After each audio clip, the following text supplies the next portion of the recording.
Okay, so I tend to record a decent amount of my gameplay just for the sake of reviewing my games.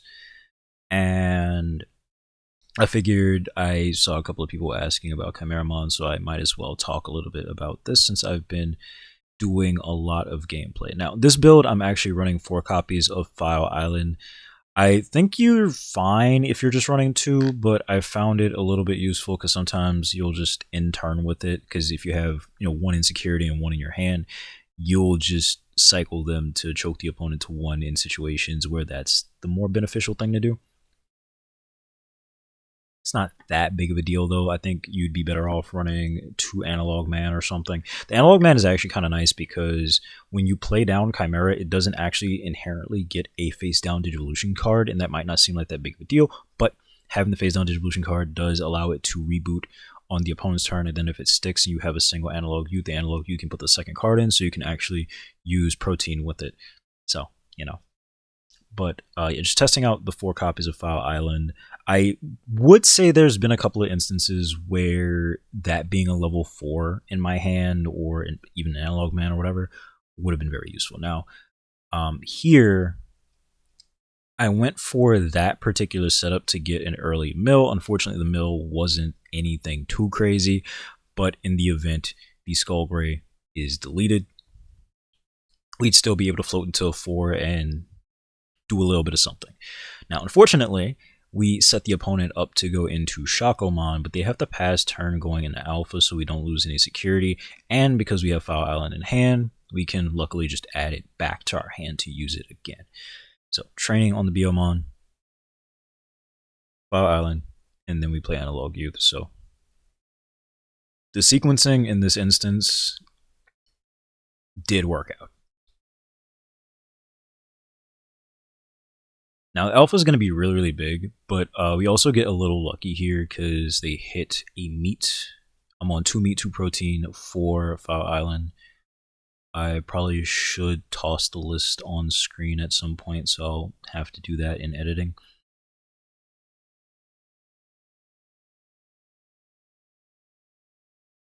Now, they put us to 2.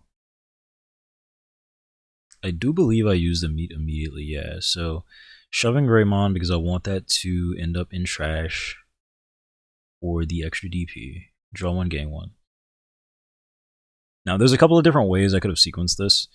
The Mono is not once per turn with its on play / when attacking effect. So you can actually devolve the opponent multiple times with this. And since I already had some phase down sources, I could have used the protein. I was a little concerned about dying to their security, though, which is part of the reason why I shotgun into Skull Gray again instead of waiting. So, shove another thing I want in trash, and now we gain another memory draw card.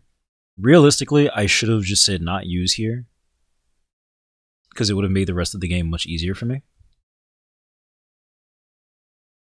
But we still do get a Chimera back, so it's not the worst.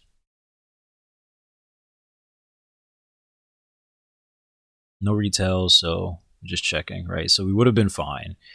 I could have devolved it again. I wouldn't have had to deal with the partition, and that would have locked the game up for me a little bit earlier because I very much had greater control of memory for the most part here.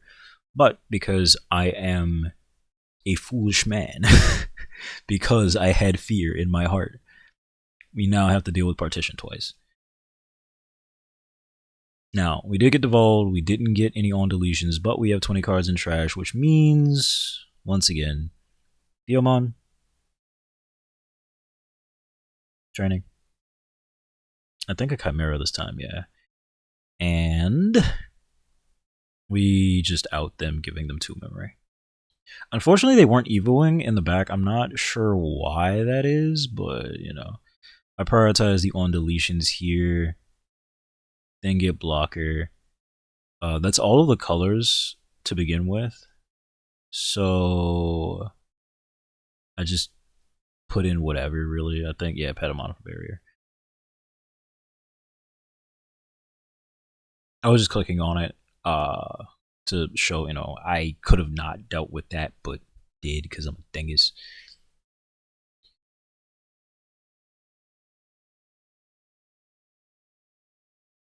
Rather, I was aware of it, but I mean, the nice thing is because their security is lower now, I don't really run the risk of them putting Chimera back into security. And this deck doesn't really have a meaningful way to heal as far as I'm aware. So it ends up working out. The DP from Cyber Eden actually is a bit meaningful here. I can't just swing into their alpha and blow it up as a consequence of the fact that it's going to get big.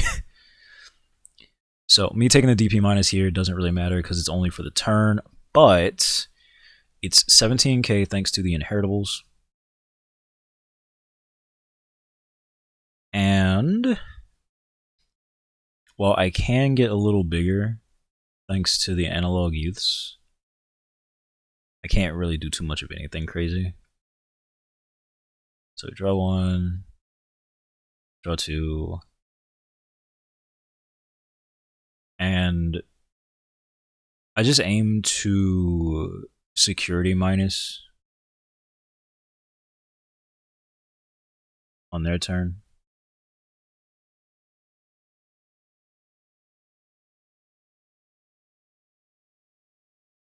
I'm not sure why. I might have just been misclicking on the touchpad because I don't believe I had any desire to use training there. Nope.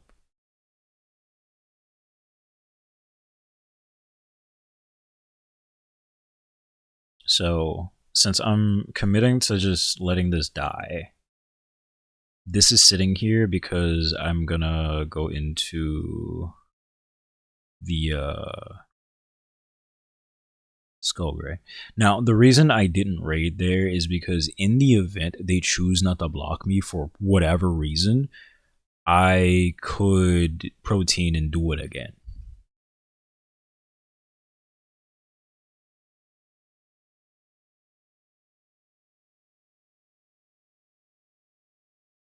This isn't going to do anything, of course. But to spit out the Angemon, I think I show the File Island here, yeah. Now swing. Oh, wait, no, I Evo first, then swing.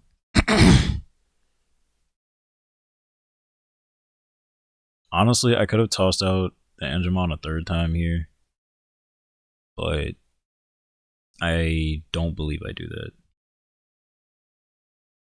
I think I tossed out Kabuterin. Oh, though there is something that happens here that I think is a little weird.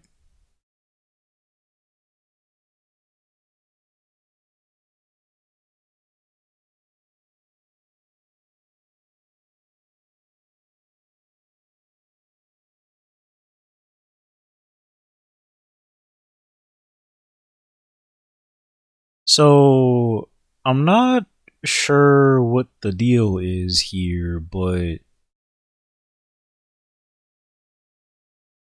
my Angemon is gonna die. He's base 5k DP. So thanks to my File Island insecurity, he's 6, so he shouldn't die here. And I was planning on leveraging that to gain enough memory to keep turn with the analog use, which is part of why I'm just being excessive with the cursor here. It's also just me screwing around in theme with the background music that I have muted currently. But as you see here, this just dies. I don't know what the deal with that is. I'm not really that concerned about it. But I did want to point that out because it's base 5k. It was getting 1k. Now, yeah, it's just me double checking, and I'm just like, okay, I'll probably do a bug report for that, so I have to clip this out. But yeah, do that. I decide not to do training.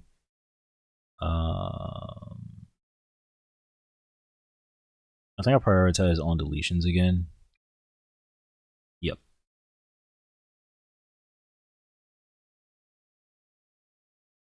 I believe I ignore red here to get red off of the on play.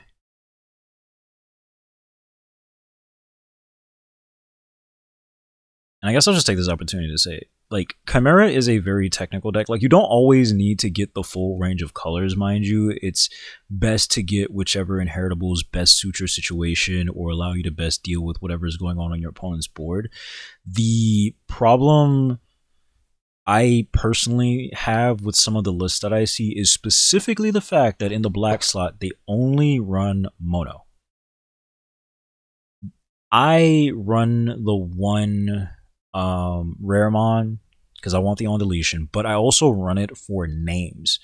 A lot of the time when I was testing out builds that actually were on the 4 copies of mono and that was the only black level 4 that I was on, I would find myself not being able to make the Kimera for 3 in a lot of situations because I look at my trash and I have 2 or sometimes 3 of that thing. And as good as that card is, as much as I like seeing it, same thing with me running 3 copies of Gurumon, I still value the variety that allows me to do the assembly as much as possible. It's also part of the reason why I'm only running 2 Kabuteri, even though I really like having access to it, because in the Royal Knight matchup, it lets me completely disable their Omega. So things work out here. I'm putting the sources under this so I can swing twice. I don't know if they have an ace or what that ace would be, but I don't really want to deal with it, so we're gaining memory to go into the other Kimera, because I do have 7 sources in trash currently. If I did not, I would have set up to get enough sources to just trash them with protein, because you can just use that, as far as I'm aware. Even if you're already unsuspended, you can, like, pay the cost just to get rid of it. Me double checking to see if I need to do that. I don't, so we go crazy with it. 7 exactly. We are missing blue, but this is why I try to run 6 of every color aside from black, since we don't have a black level 3. Pop both.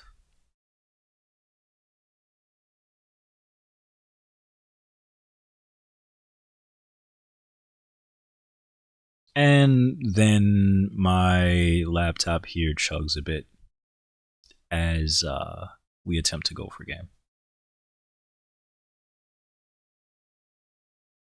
Realistically, I probably should have swung the Kunemon first, just because if I hit a random Cyber Eaten, I know they have one face up, right? But if I hit a random Cyber Eaten, they have the potential to just kill it.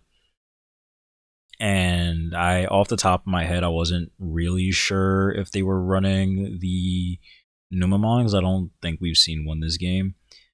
I don't remember what the condition for it doing the minus security attack was, so just trying, like, if I was trying to be safe, I could have definitely sequenced this a little bit better.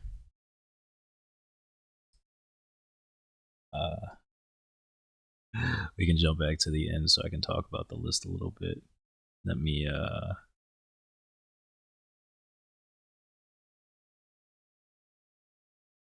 go back to regular speed.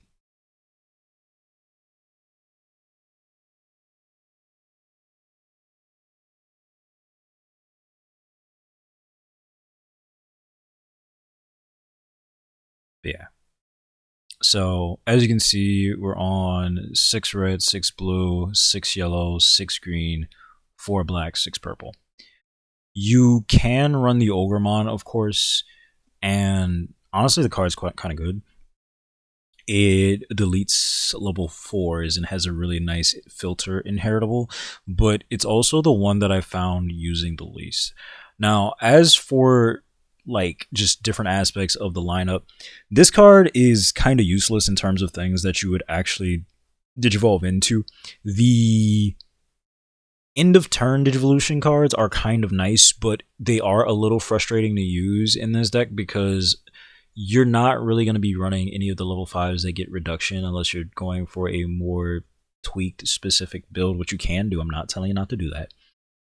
But as a consequence, that means you would be paying the full cost for your Digivolution. It's part of the reason why, even though I could be running Vegemon, I decided to take it out. There is a DM Chimera that is very heavily version 2 focused that I think is kind of nice as well, where I do run 2 copies of that. But in this one, not so much because I will just be digivolving into Skullgrave for the full cost. So I would have to like maybe have 2 analog youths out, right? Hard play that to end my turn, hopefully at 1 memory. Trigger the EOT, it shoves 3 sources, it digivolves into Skullgrave for 3, but then I refund 2 memory because of it shoving sources under itself. So giving the opponent a total of 4, then you go, you bring them back down to 2. You know, it's a little heavy on necessities, which is why I'm not particularly inclined towards it. Again, 2 of the Fire Island could be Analog Man. Analog Man allows you to more consistently have sources under your Chimera immediately alongside the Analog Youth, so you have reboot access. And 2 Meat 2 Protein has worked out. You could make this 3-1 because like this is a card that, how do I put this? It comes up a lot if you're trying to chip the opponent, and I mean you have 6 instances of jamming, dude. It's gonna come up, but it's also not wholly necessary in a lot of games. I think I've had more instances where my opponent checking it in security screwed up their turn in some way, shape, or form than instances where it was wholly necessary for me to go for game. But the instances where I do have access to it and I can use it to go for game are really, really nice. So that's about it. I honestly have like 3 hours of gameplay footage, so I can review more of it, but that's it for now.